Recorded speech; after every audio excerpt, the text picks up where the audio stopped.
your understanding of what happened?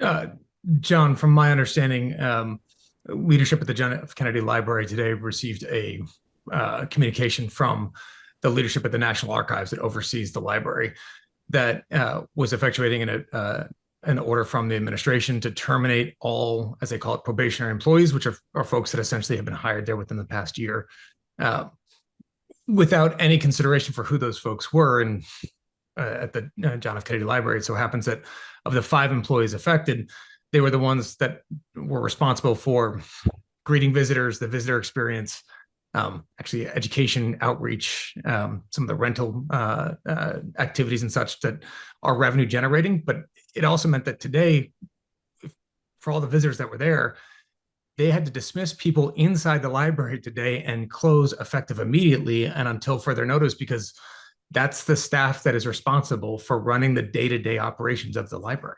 And so the Trump administration has effectively shut down the John F. Kennedy Library.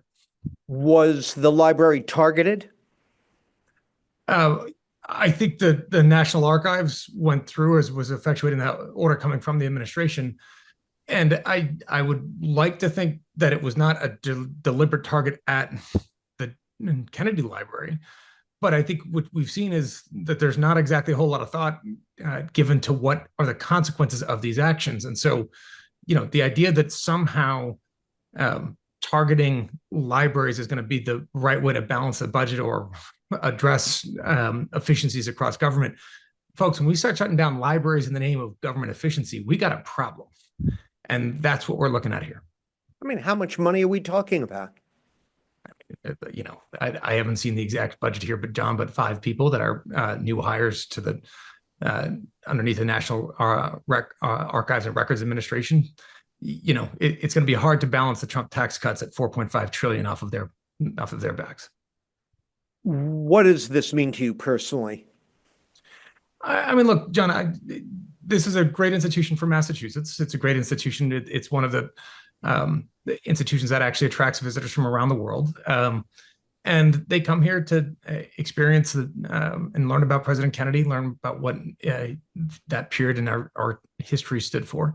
And so the fact that those visitors aren't going to be able to get that experience is obviously deeply disappointing. The issue, though, isn't so much what it means for me or any one of the members of my family that the library gets shut down. It's in the name of our government, we're starting to shut libraries that are tools to educate our public about our history and trying to use that history to learn for our future. That's a dangerous thing. And let's hope that this was a mistake. Let's hope it will get corrected.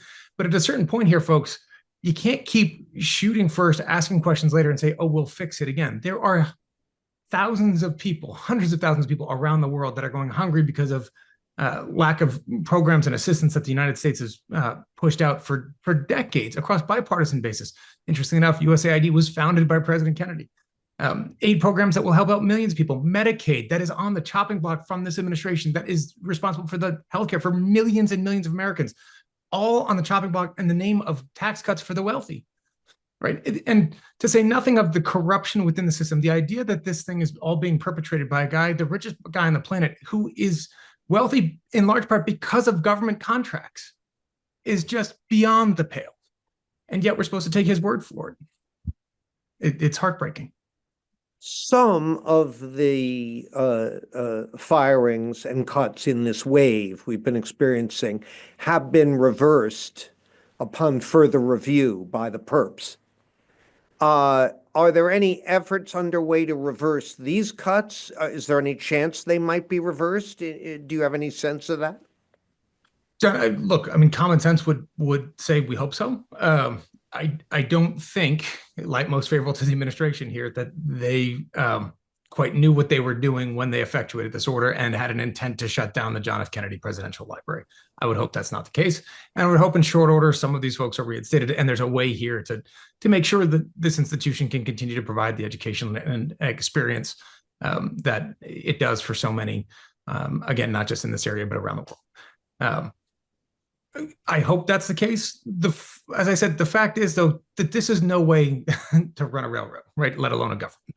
You can't keep firing people and then say, oops, we need people. We didn't mean to do that.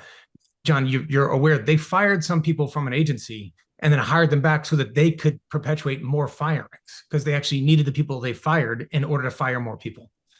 It is not only gross incompetence, it is cruel, and it is not what I don't think the American public is asking for in a government that you want somebody to shake things up in the way that they work. That's one thing.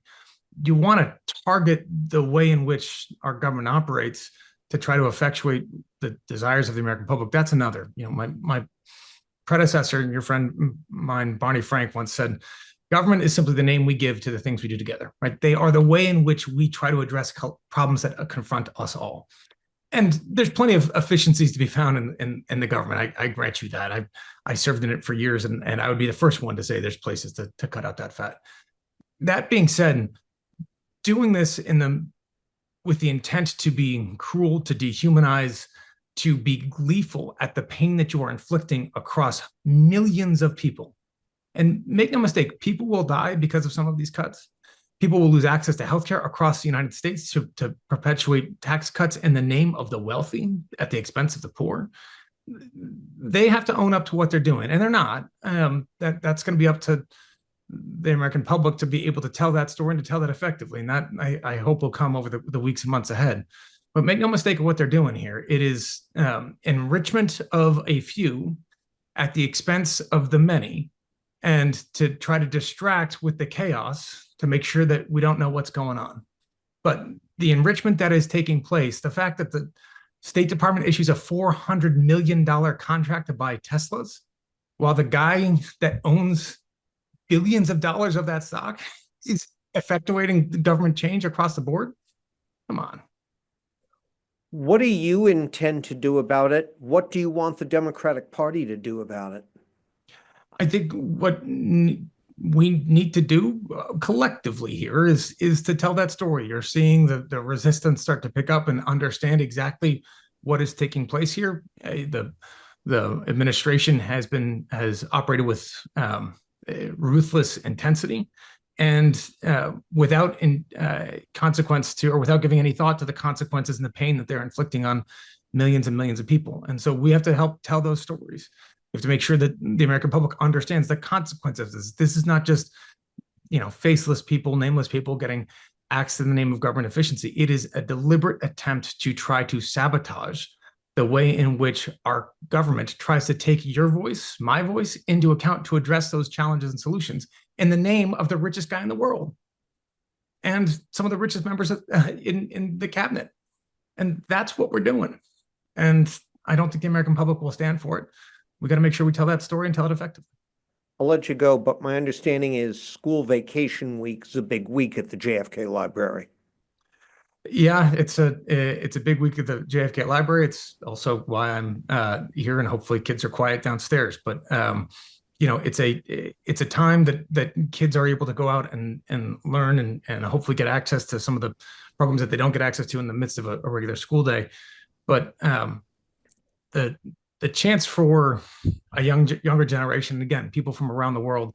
I visit that library frequently, and you see people from all over that are there, that were inspired by President Kennedy, the vision that he tried to articulate around the world, what that era of America meant to them. And I hope that this isn't an attempt to try to silence that. Joe, have you heard from other family members any reaction here? I know your Aunt Caroline is on the board, right? Yeah, so we're just I think we're just trickling out quickly here, and I know folks are starting to get made aware of it at the moment, and everybody was surprised, perplexed, and searching for answers at this point.